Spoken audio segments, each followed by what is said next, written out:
រដូវរងាបានឆ្លងផុតអញ្ចឹងចាប់ពីថ្ងៃចុងខែហ្នឹងទៅគឺចូលដល់រដូវរំហើយ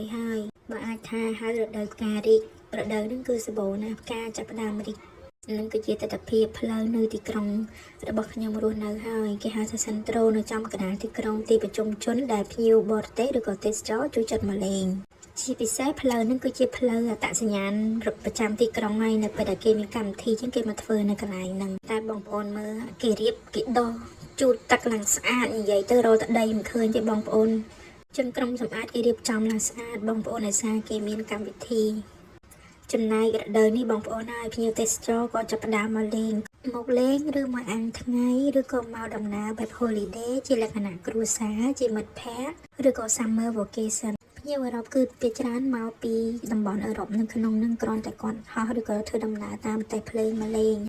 ហើយក៏មានមកពីអាមេរិកឬក៏អង់គ្លេសអូស្ត្រាលីឬក៏កាណាដាប្រទេសផ្សេងៗបងប្អូនក៏មកលេងច្រើនដែរគឺចាប់រាប់ពីរដូវហ្នឹងទៅគឺចាប់ដើមមនុស្សច្រើនហ្មងហើយឃើញអញ្ចឹងទេប្រកបនឹងហើយជាភ្ញៀវទេសចរបើថាអ្នកនៅ local ហ្មងមិនសូវទេបងប្អូនច្រើនតែទេសចរឃើញអ៊ូអមនុស្សកកៈហ្នឹងសិតតែទេសចរទាំងអស់ដោយសារប្រទេសអេស្ប៉ាញមិនថាទីក្រុងខ្ញុំឬក៏ទីក្រុងផ្សេងទេគឺពឹងពាក់ទៅលើវិស័យទេសចរហ្នឹងខ្លាំងតែម្ដងហើយផ្លូវហ្នឹងចាក់ពីផ្លូវឡារីយ៉ូដែលយើងនិយាយថាសម្រាប់តាំងពិព័រណ៍ឬសម្រាប់ធ្វើពិធីធំហ្នឹងគឺមានផ្លូវតូចហ្នឹងដែលមានទេសចរដើរដាច់ទេបងប្អូនហើយចំណែកហាងវិញក៏សម្បូរហាងលក់អនុស្សាវរីយ៍និង restaurant ផ្សេងតាមបែបម្ហូប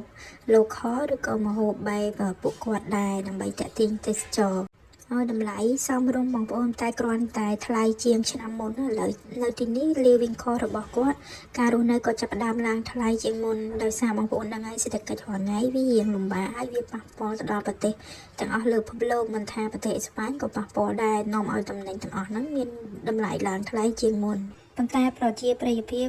នឹងការតាក់ទាញទេសចរនៅដដែលបងប្អូនមិនធ្លាក់ចុះទេឲ្យតែដល់រដូវដែលត្រូវមានភ្ញៀវមានថារដូវរំហើយមកដល់ឬក៏រដូវក្តៅហ្នឹងគឺ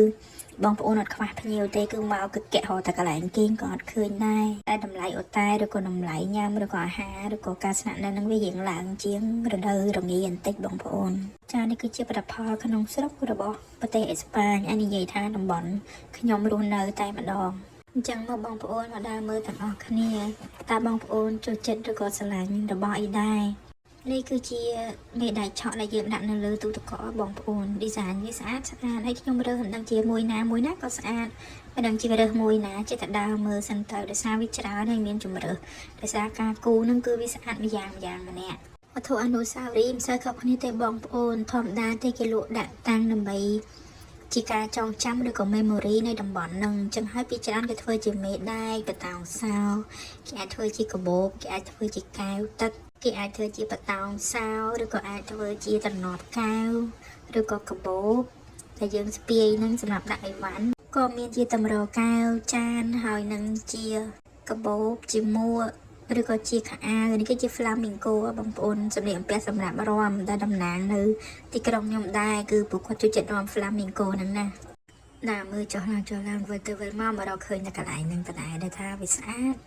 អញ្ចឹងតែដើរចេញអត់រួចទេបងប្អូនអញ្ចឹងខ្ញុំក៏សម្រេចចិត្តរើសថាយកអាមួយហ្នឹងឲ្យមើលទៅស្អាតហ្មងពេញចិត្តម៉ាក់ឡូរីនហ្មង